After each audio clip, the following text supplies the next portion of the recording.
सभी को नमस्ते।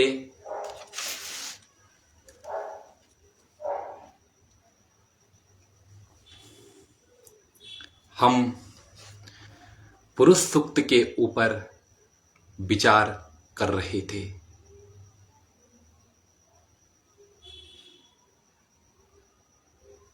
और हमने विचार किया इस ब्रह्मांड के विषय में,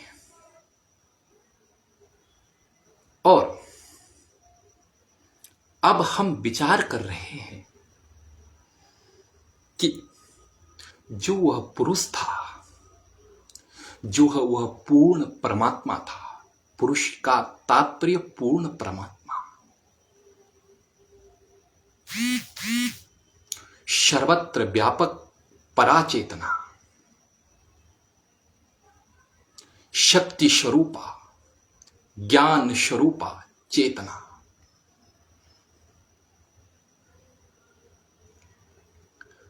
समग्र विश्व में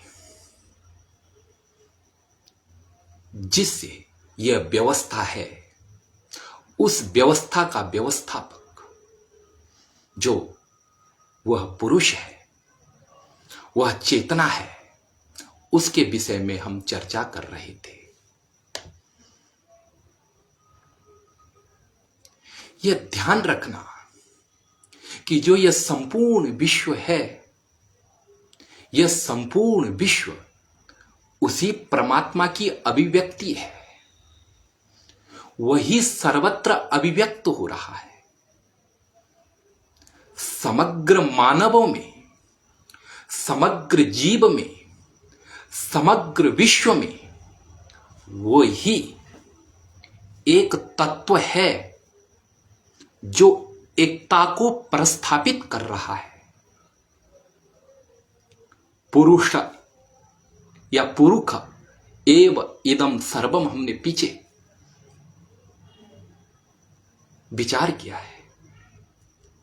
सर्वत्र विश्व में जो मानवीय एकता है, जो जीवों की एकता है, वह उसी पराचेतना के कारण है।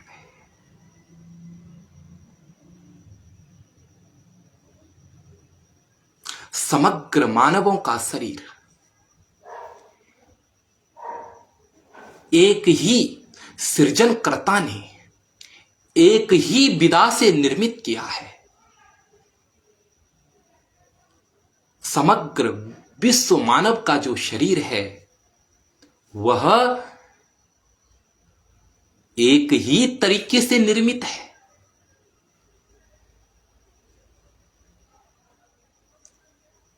हर मानव की आंतरिक आकृति और बाह्य आकृति एक है। हर मानव की पाचन शक्ति, हर मानव की सोचने की क्षमता सब में है, सब में शक्ति है, सब में सुनने की शक्ति है, सब में कहने की शक्ति है। समग्र विश्व जो है वह एकत्व की ओर बढ़ रहा है। यह जो एकता है, सब सुनते हैं, सब बोलते हैं, सब कहते हैं, इन सब एक अलग अलग व्यक्तियों में, जितने भी दुनिया के व्यक्ति हैं, सब में बोलने की क्षमता है, सुनने की क्षमता है, भाव विचार की क्षमता है। वह सारी क्षमता एक ही शक्ति से पैदा हो रही है। इन संपूर्ण क्षमताओं का एक ही कारण है। इसीलिए तो संपूर्ण क्षमताओं में एकत्व की भावना है। संपूर्ण विश्व में जितने मानव हैं, जो सब में सादृश्यता है, वह उसी ही एक चेतना के कारण है। यह समग्र विश्व मानव एकता के सूत्र हैं। ये वेदों से निकलते हैं क्योंकि सब पुरुष है। संपूर्ण जीव जाति में जो एकता है, पशु को देखो, पशु में भी सुनने की क्षमता है। पशुओं में बहुत सारे पशु समझते भी हैं, समझने की क्षमता है। उनकी पाचन शक्ति, और उनमें भी पाचन शक्ति है, इंसान में भी पाचन शक्ति है। उनके हृदय में भी रक्त गति कर रहा है। यह संपूर्ण एकता जो है, यह जीवों में जो एक सादृश्यता है और इंसान में जो सादृश्यता है, इंसान की जो जीव के साथ सादृश्यता है, यह इसीलिए है क्योंकि सब उसी से ही एकत्रित पैदा हुए हैं। यह एकत्व बोध, यह जीवों के साथ शिव का बोध, यह सारा उसी परमात्मा की अभिव्यक्ति है। क्योंकि जिनका एक कारण होता है, उन्हीं में ही ज्यादातर एक समान गुण पाए जाते हैं।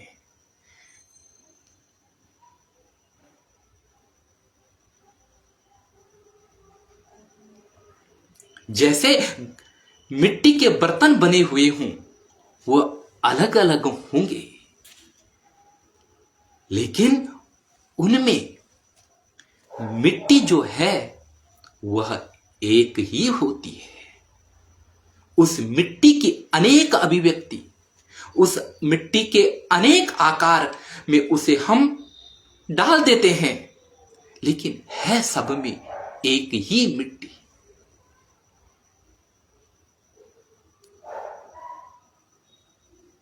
अनेक में एकत्व बोध, विश्व सृजना के विश्वात्मा के साथ स्व आत्मा का प्रत्यार्पण, स्व आत्मा का निवेदन, स्व आत्मा का समर्पण।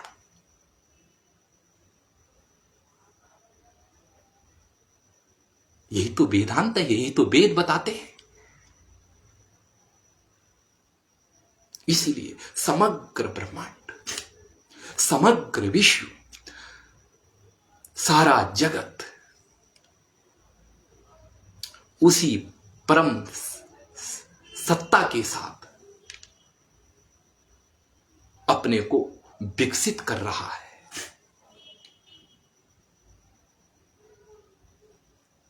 यह ब्रह्म जो है, संस्कृत में ब्रह्म का अर्थ होता है बढ़ने वाला, सतत जगत के विस्तार के साथ अनंत जिसकी सत्ता है और जिसमें अनंत जगत विस्तार को प्राप्त हो रहा है।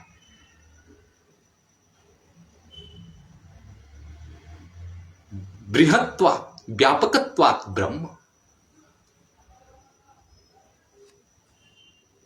इसीलिए उस चेतना का वर्णन है वेदों में।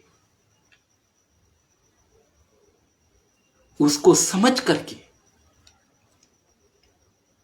सारी दुनिया का भेदभाव खत्म हो जाएगा। आत्मवत प्रीति सारे विश्व के साथ जुड़ेगी, क्योंकि जो यहां है वही तो वहां है, जो वहां है वही तो यहां है। यदेवेह यदमुत्र यदन्वेह मृत्यु से मृत्यु मापनोति यह नान्येव पश्यति। जो वहां है वो यहां है, जो यहां है वो वहां है। जो इस परार चेतना में भेद देखता है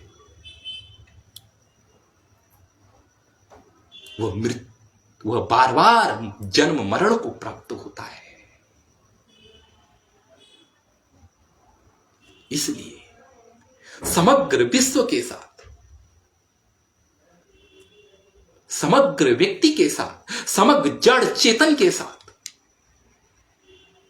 वह चेतना जुड़ी हुई है।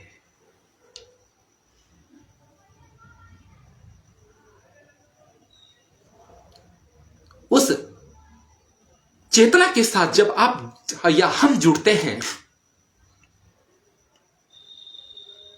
इस तुच्छ अहम से जब हम बाहर आ जाते हैं, इस तुच्छ अहंकार से, इन तुच्छ भावनाओं से जब हम बाहर आते हैं, जब हम अपनी आत्मा को विश्व आत्मा समझ लेते हैं, तब संपूर्ण दुनिया के प्रति, संपूर्ण विश्व के प्रति आत्मवत प्रीति जुड़ जाती है।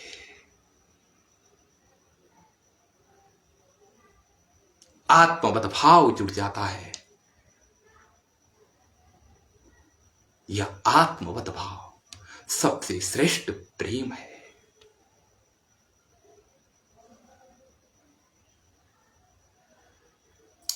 इसी के लिए वेद सदा पुरुष का व्यापकीकरण करते हैं। समग्र विश्व इसी ओर है। समग्र मानवता यह चाहती है कि व्यापक दृष्टिकोण में हम आगे की तरफ बढ़े। आज विश्व जो है, जो सारा विश्व है, वह एकत्व की ओर बढ़ रहा है, बंधुत्व की ओर बढ़ रहा है।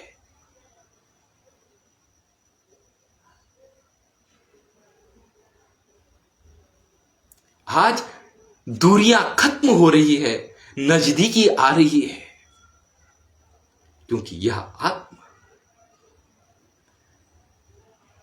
सब आत्मा की प्रीति में जुड़ना चाह रहे हैं।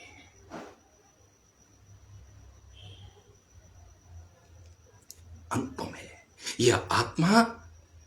इसको उपनिषदों ने सत्यम ज्ञानम अनंतम ब्रह्म सत स्वरूप कहा है। यह असत स्वरूप नहीं, यह सत्य है। यह देश काल के द्वारा, इसका देश काल परिस्थितियों के द्वारा कभी भी इसका खंडन नहीं हो सकता है। इसलिए यह सत्स्वरूप है। और सत्स्वरूप ने अस्तित्व स्वरूप है।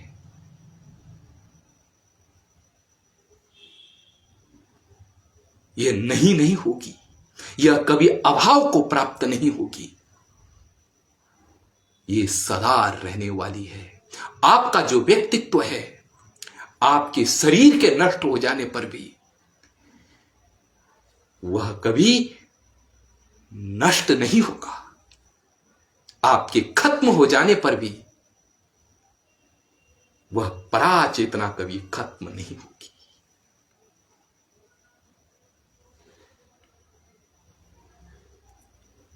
वह सत्स्वरूप है। और सत्स्वरूप सारी नैतिकता, सारा न्याय सत्य पर आश्रित है। जब वह आत्मा सत्य स्वरूप है तो वह सद्गुणों के लिए ही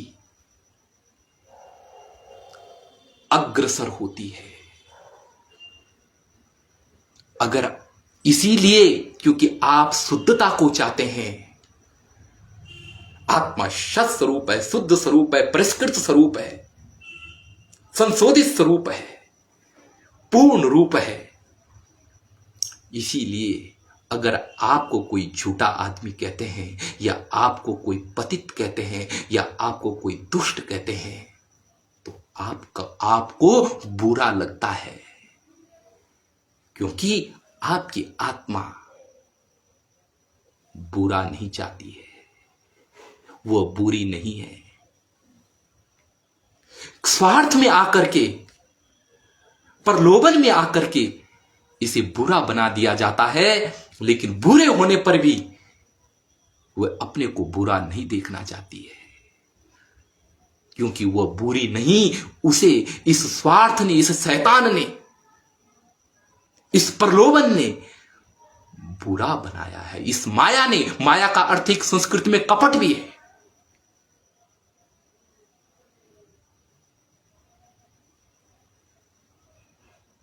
आचार्य शंकर ने अपने भाष्य में माया का अर्थ कपट भी किया है, छल।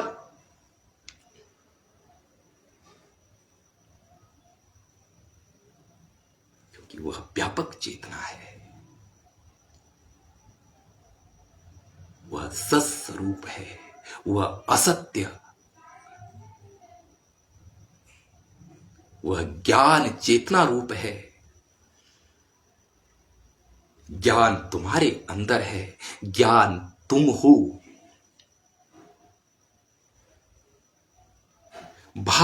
भार की परिस्थितियां उसे अभिव्यक्त करती है, भार की परिस्थितियां उसे जगाती है। वह तुम्हारे अंदर है, परिस्थितियां उसे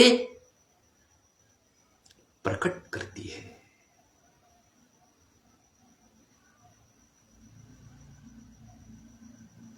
घोड़े के अंदर जैसे धावन की क्षमता, दौड़ने की क्षमता स्वतः ही होती है, लेकिन चाबुक मार करके चाबुक उस क्षमता को पैदा नहीं करता, उस क्षमता को, उसकी दौड़ने की क्षमता को अभिव्यक्त करता है। उसके अंदर जो है उसे बाहर निकालता है।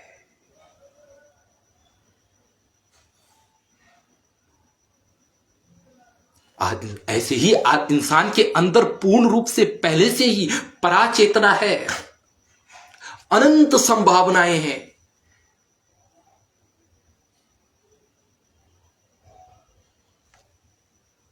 भार की परिस्थितियां, भार का सहयोग जो तुम्हारी आत्मज्ञान स्वरूप है, उसे निकालकर तुम्हारे सामने, तुम्हारे आंखों के सामने प्रस्तुत करती है। तुम कृतार्थ हो जाते हो। ओ, मेरे को इतना ज्ञान है मेरे अंदर, ओ मैं इतना समझ सकता हूं।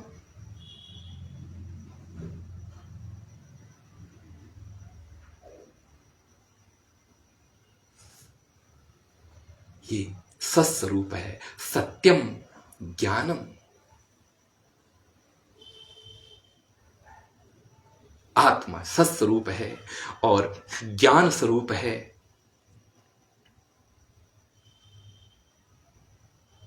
आप सत्य और ज्ञान स्वरूप है, अनंत चेतना, अनंत सामर्थ्य आपके अंदर वह सामर्थ्य है कि आप अकेला विश्व को चुनौती दे सकते हैं।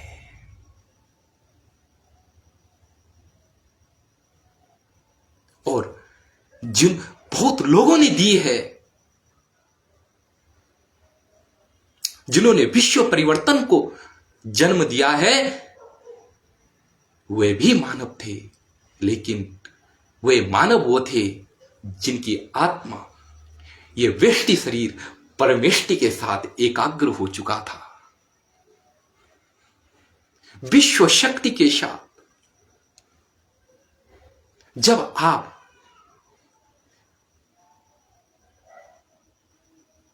महान शक्ति का सहयोग लेते हैं, जब उस अनंत शक्ति में प्रवेश करते हैं, तो अनंत साहस, अनंत संभावनाएं मानव से पैदा होती है।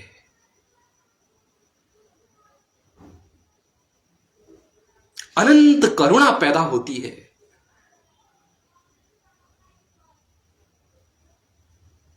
सत कार्य के लिए आत्मा न्योछावर होती है, क्योंकि उसका सत स्वरूप है। अपने स्वरूप के लिए वो न्योछावर होती है। सत्कार्य के लिए सत समर्पित होता है।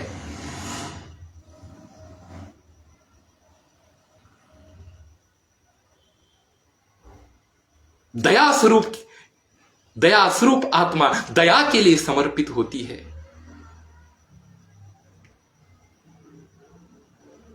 करुणा स्वरूप आत्मा करुणा के लिए जब समर्पित होती है, विश्व परिवर्तन होता है। यही थे बुद्ध, महावीर, दयानंद सरस्वती, विवेकानंद, स्वामी राम तीर्थ,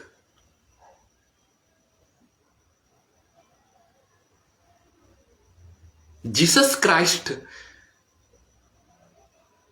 और इतना ही नहीं, यही थे कार्ल मार्क्स, जिन्होंने अपनी करुणा के लिए, दीनों के लिए, मजदूरों के लिए अपनी करुणा का विस्तृत,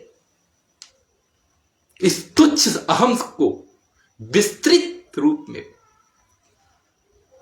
इस अहम को विस्तृत अहम, व्यापक अहम बना दिया। गया ये अहम जब व्यापक अहम आता है। अपने अहम के जगह पर विश्व अहम को प्रस्थापित करना, यह है वो स्थिति। तो वहां पहुंचना, और देखा सत्यम ज्ञानम, ज्ञान स्वरूप है, और फिर कैसा है? अनंतम, अंत रहित, सीमा रहित, कोई सीमा नहीं है। पीछे हमने देखा था त्रिपाद ऊर्ध्व, एक पाद में पूरा, एक अंश में, पाद मैंने अंश, एक अंश में जगत और 3 अंश में ऊपर, और उससे भी अलग पूरे ब्रह्मांड,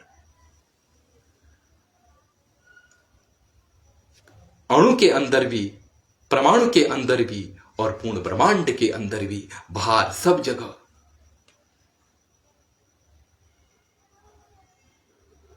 उसी की सत्ता है।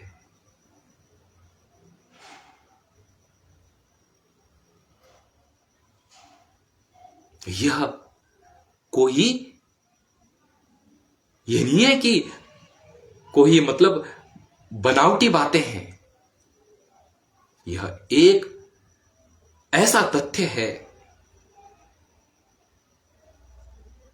कि जो आज नहीं तो कभी पूर्ण विश्व में इस वेदांत, इस वेद का यह उद्घोष होगा कि संपूर्ण विश्व जो है वह एक ही सत्ता का, एक ही सत्ता की अभिव्यक्ति है, एक ही सत्ता का रूप है।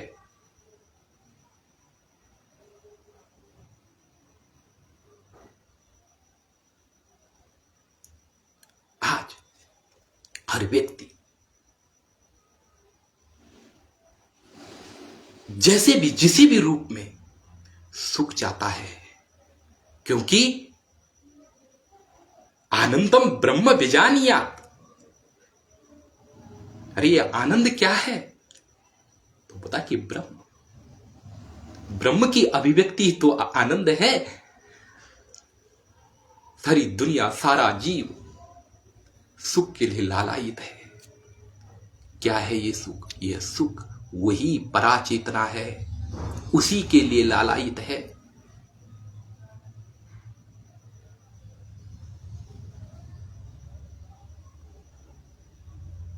ये जो आप भोजन करते हैं ना, बाहर से भोजन ग्रहण किया जाता है, यह भी एक अद्वैत स्थिति है। बाहर की ऊर्जा का अंदर की ऊर्जा का साथ एकीकरण,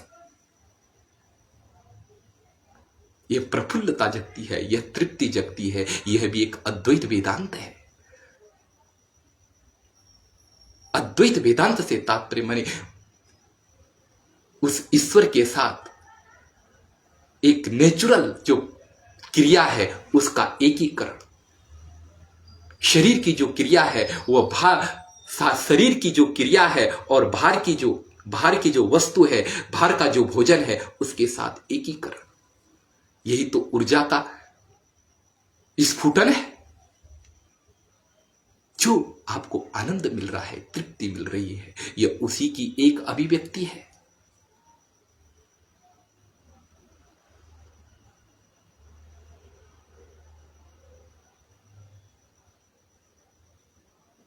हाँ, जो भी कर रहे हैं वह अपनी कृति को सुधारने के लिए कर रहे हैं, अपने व्यक्तित्व को सुधारने के लिए कर रहे हैं, लेकिन हो रहा है सब बाहर से। आप अंदर अपनी आत्मा में प्रवेश करें, वहां से अपनी आत्मा का सुधार करें, वहां से परिवर्तन होगा, बाहर के दबाव के कारण नहीं। दीनहीन बनकर के नहीं।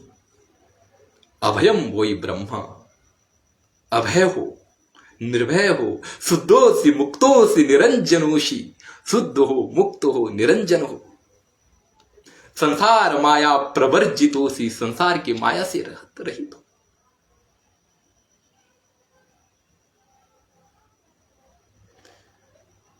तो कहने का तात्पर्य यह है, वह पराचेतना, और इसी चेतना को, जो सर्वत्र व्यापक चेतना है, इसी चेतना को ये देवा, अब थोड़ा सा मंत्र पे चलते हैं। ये देवा मंत्र है, तम यज्ञम बरिहि की प्रोक्षण पुरुखम जातम अग्रतः तेन देवा अयजंत साध्या रिखयश्चजे। देखो, देवा, ये देवा, लास्ट में ये देवा, ये शब्द आया है लास्ट में, और उसको देवा के साथ जोड़ना है, जो देवता।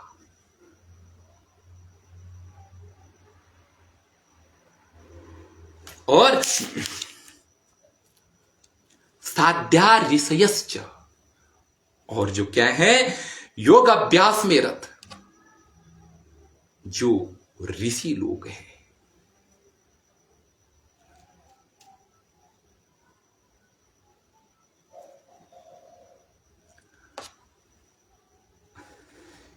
अग्रता पुरुषम जातम यज्ञ, जो प्रकृति के पहले यज्ञ स्वरूप पुरुष पैदा हुआ, उसको बरहिषि,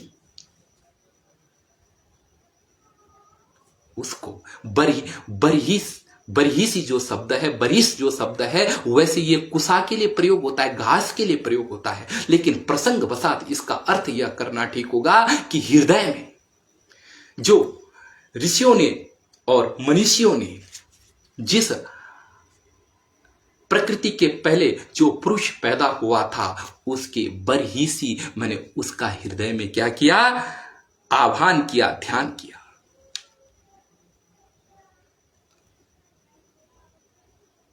और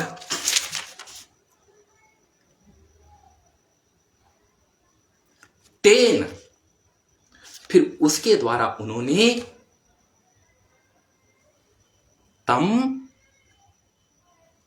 अजयंतः, तम अयजंत, जो प्रकृति ऋषियों ने और देवताओं ने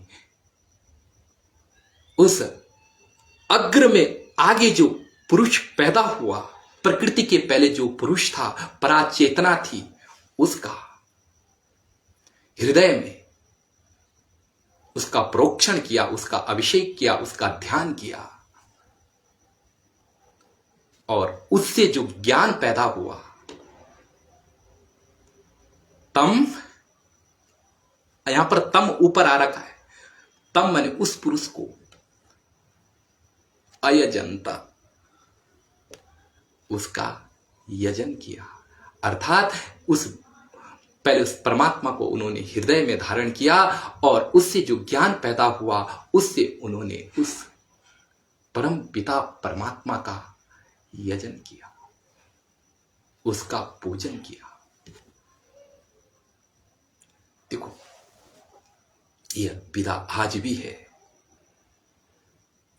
वह जो सृष्टि के पहले ईश्वर था, उसको ऋषियों ने और देवताओं ने अपने हृदय में धारण करके उससे जो ज्ञान पैदा हुआ, उससे उसका यजन किया। वास्तविकता है।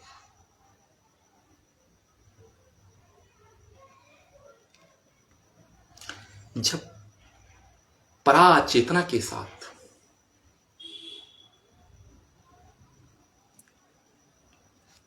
व्यक्ति एक होता है, उससे जो उत्पन्न भाव, उससे जो निश्रित भाव, उससे परमात्मा की सही पूजा हो सकती है। देखो, यहां पर थोड़ा सा विचार है। यहां पर देवा शब्द आया है और ऋषय शब्द आया है। देखो, देवता शब्द का प्रयोग जो किया जाता है, वह अगर सही माने में विचार करें तो प्रसंग में तो अलग अलग अर्थ होता है, लेकिन ज्यादातर देवता शब्द का प्रयोग ऐसी जगहों पर विद्वानों के लिए प्रयोग होता है। क्योंकि शतपथ ब्राह्मण में एक उक्ति आई है कि द्वयम वा इदम न तृतीयम अस्ति सत्यं चैवानृतम। दो चीजें हैं और न तृतीयम अस्ति, तीसरी कोई चीज नहीं है। बोला क्या? एक तो सत्य है और दूसरा असत्य है। और आगे लिखते हैं कि सत्यम एव देवा। जो सत्यवादी होते हैं वो देवता कहलाते हैं, और जो झूठे होते हैं अनिर्तम मनुष्य। जो झूठे होते हैं वह मनुष्य कहलाते हैं। सत्यम एव देवा अनिर्तम मनुष्य।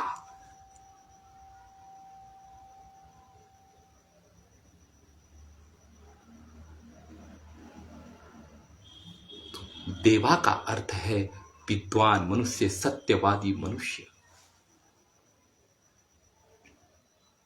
सत्य को धारण करने वाले जो होंगे, ज्ञानी, पराचेतना वाले, वे देवता बने। और जो झूठ कपट प्रधान है वे मनुष्य हैं। तो सत्यवादी मनुष्यों ने उस परमात्मा को हृदय में धारण किया। ऋषियों ने, ऋषयो मंत्र दृष्टार, मंतार, जो ऋषि हैं वे मंत्र के दर्शन करते हैं, मंत्र से विज्ञान को पैदा करते हैं, ज्ञान का सृजन करते हैं, साक्षात्कृत धर्मा होते हैं। वे सत्य वस्तुओं का, रहस्यों का साक्षात्कार करते हैं। इसलिए जो ऋषि शब्द है वह दृश्य धातु से बनाया गया है, ऋष धातु से नहीं। क्योंकि दृश्य धातु का द्रि में जो द है उसको हटाकर नीचे री रह जाती है, और ऋष, और उसमें इन आदि प्रत्ययों को जोड़कर ऋषि शब्द बनाया जाता है। कित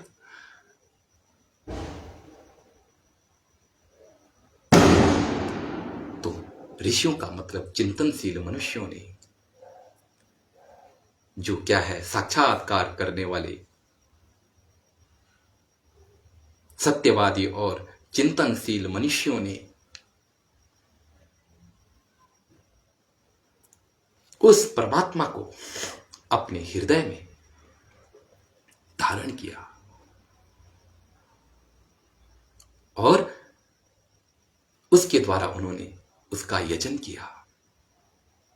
अब आगे थोड़ा सा देखिए, वर्ण व्यवस्था का प्रसंग है और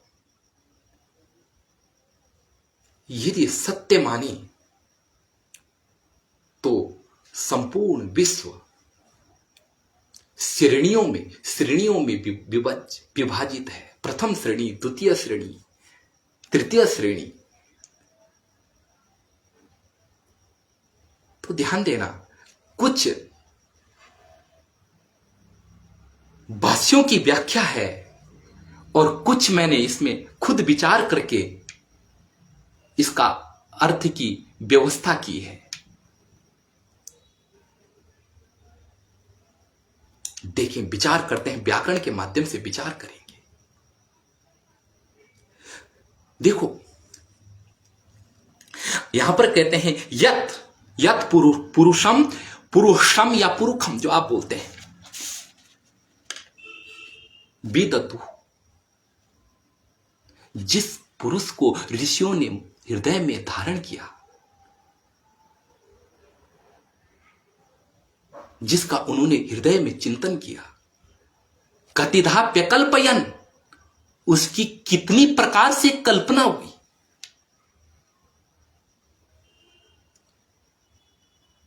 कितने प्रकार से उसका विभाजन हुआ।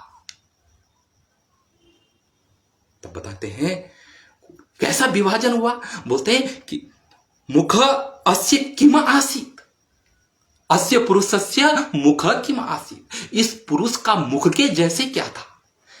ध्यान देना, पहले मुख के जैसे। अब थोड़ा सा एक विचार है। देखो, एक जगह आया है कि आदित्य वै यूप वै आदित्य,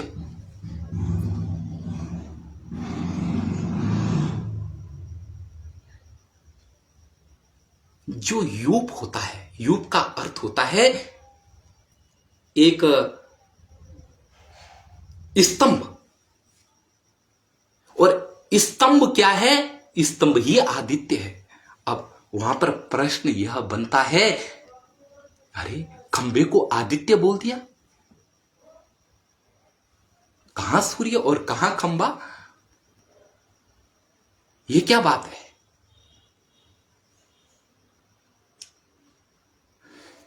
आयुर्वै घृतम, आयु क्या है, घी है, जीवन क्या है, घी है। अब देखो, ये जो जब मेल नहीं लगता है, जब किसी चीज का कोई मेल नहीं बैठता है, तो वहां पर ज्यादातर लक्षणा का सहारा लिया जाता है। तो वहां पर अर्थ किया जाता है कि जो यूप है उसे आदित्य इसलिए कहा गया है कि वह चमक रहा था, सूर्य के जैसे उसमें क्या थी, चमक थी, इसलिए यूप को आदित्य बनाया गया है। और घी को जीवन इसलिए कहा गया है, आयु इसलिए कहा गया है कि घी को खाने से आयु की वृद्धि होती है। अब यहां पर देखो, उस पुरुष का मुख क्या था। आगे कहते हैं, थोड़ा सा इसी में अभी विचार करेंगे, सारा प्रसंग आने वाला है। किम बाहु आसीत, इसका बाहु क्या था, अर्थात इसकी भुजाएं क्या थी, इसकी भुजाओं के जैसे क्या था, जैसे बोल रहा हूं, इसकी भुजाओं के जैसे क्या था।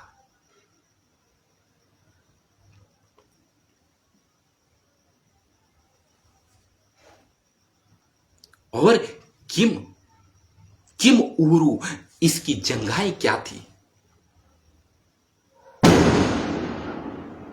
और अस्य पाद उच्यते, इसके दो पांव क्या थे। यह जब प्रश्न बना, तब इतना वैज्ञानिक, इतना सुंदर समाज की व्याख्या या सामाजिक दर्शन क्या हो सकता है, विचार करते हैं। कुछ लोग भ्रांति में पड़ जाते हैं। अब देखो, मुख से ब्राह्मण पैदा हुआ,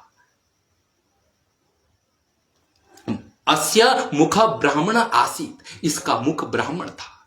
अब लोग कहते हैं कि इसके मुख से ब्राह्मण पैदा हुआ। और बाहु राजन्य कृत, और इसके जो बाहु थे वह राजा थे। अब देखो, कुछ लोगों का कहना यह है कि मुख से ब्राह्मण पैदा हो सकता है, या मुख ब्राह्मण हो सकता है।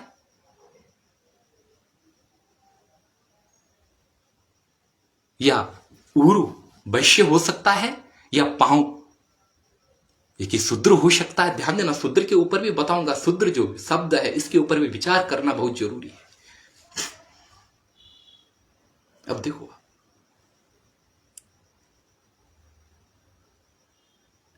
वो यंत्र तो नहीं है कि मुख से कोई ब्राह्मण पैदा हो सके मुख के अंदर। तो विचार करते हैं। देखो, पहले एक व्याख्या लेते हैं। दो किस्म से इसकी व्याख्या करेंगे।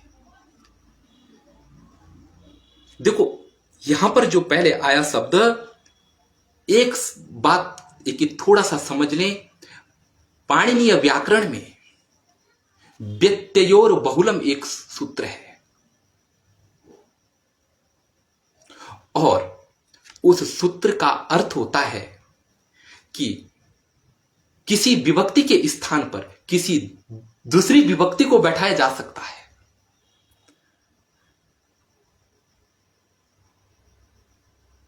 कोई विभक्ति है, उस विभक्ति के जगह पर कोई दूसरी विभक्ति बैठाई जा सकती है। जो संस्कृत को थोड़ा जानते हो वो समझ लेंगे कि विभक्ति किसे बोलते हैं।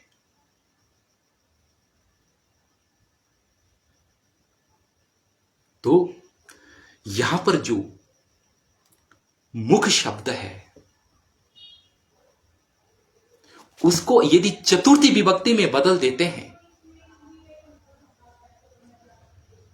तो बहुत ही सुंदर व्याख्या पैदा होती है कि अस्य,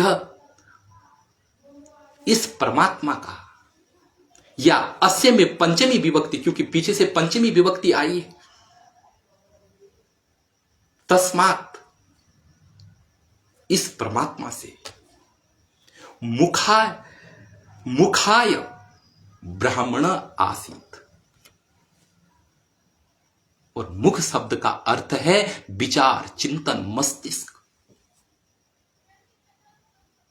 ये सब,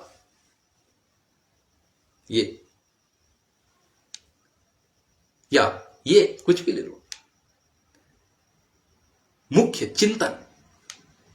चिंतन के लिए उसने ब्राह्मण को रचा। चिंतन के लिए, उस परमात्मा से चिंतन के लिए ब्राह्मण पैदा हुआ। आसीत, पैदा हुआ था, होगा, हो रहा और होगा। तीन अर्थ, त्रिकाल अर्थ। क्योंकि छंदसी लुंग लंग लिटा, जो छंद में जो लुंग लंग और लिट जो तीन लकार होते हैं, ये तीनों कालों के लिए प्रयोग हो सकते हैं। इसलिए उस परमात्मा की चिंतन धारा से समाज में बौद्धिक जीव प्रकट हुए, बुद्धि प्रधान जीवों का जन्म हुआ। उस परमात्मा से चिंतन के लिए बौद्धिक वर्ग का प्रकाट्य हुआ।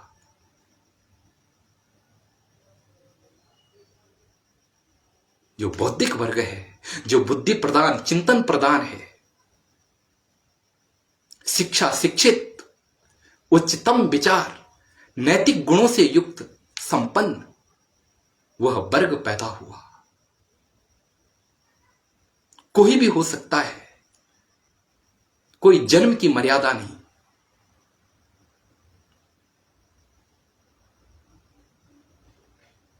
और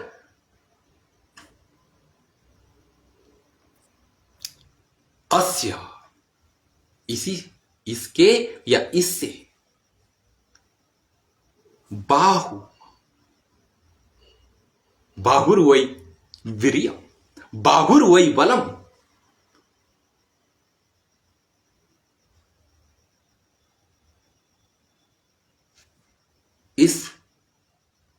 इस परमात्मा से बल, शक्ति, शौर्य, सामर्थ्य के लिए राजा पैदा हुआ, क्षत्रिय पैदा हुए। समाज में नैतिक नियमों की स्थापना के लिए, समाज को सुव्यवस्थित करने के लिए, समाज के ऊपर शासन को प्रस्थापित करने के लिए, न्याय को प्रस्थापित करने के लिए सूरवीरों का जन्म हुआ।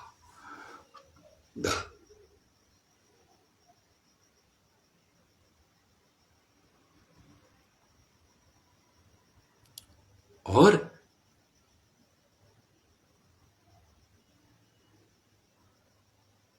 आगे लिखते हैं,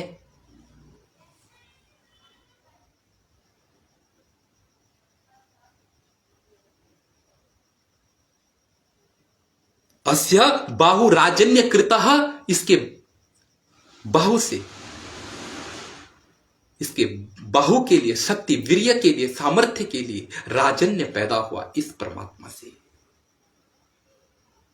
और यद अस्य उरु तद वैश्य, जो इस परमात्मा के उरु, उरु मैंने ये मध्य भाग, उरु के लिए, और उरु हमेशा मध्यम और मध्यम वृत्ति के लिए, ये मध्यम भाग, मध्यम वृत्ति के लिए, कृषि, गौरक्ष, वाणिज्य के लिए,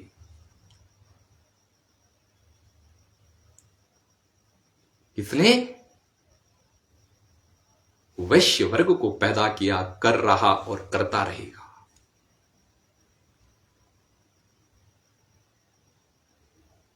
और अंतिम वर्ग जो है वह है पदभ्याम शूद्रो अजायत। ध्यान देना, पद शब्द गति प्रधान, गतिशील, विकास को गति देने के लिए,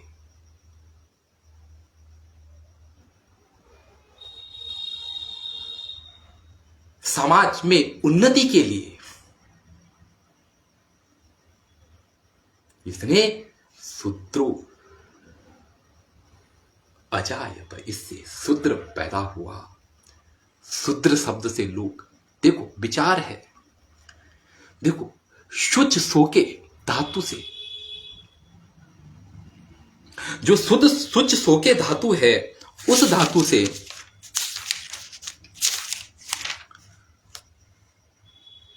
रक प्रत्यय करने पर सुचेर रक, सुचेर सुचेर सुचेर द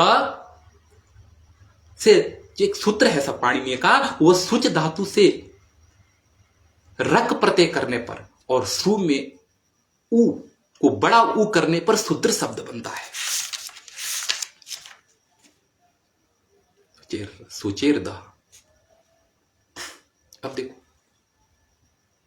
सुच धातु के दो अर्थ हैं। एक ही सूची, सुच, ई सुचिर पूति भावे, पूति भाव का अर्थ होता है संस्कृत में पवित्र। और दूसरा सुच धातु का अर्थ है चिंता और दुख उठाना, चिंतित रहना और दुख उठाना। जो समाज को पवित्र रखे वह शुद्ध शब्द के द्वारा कहा गया है। और जो समाज के लिए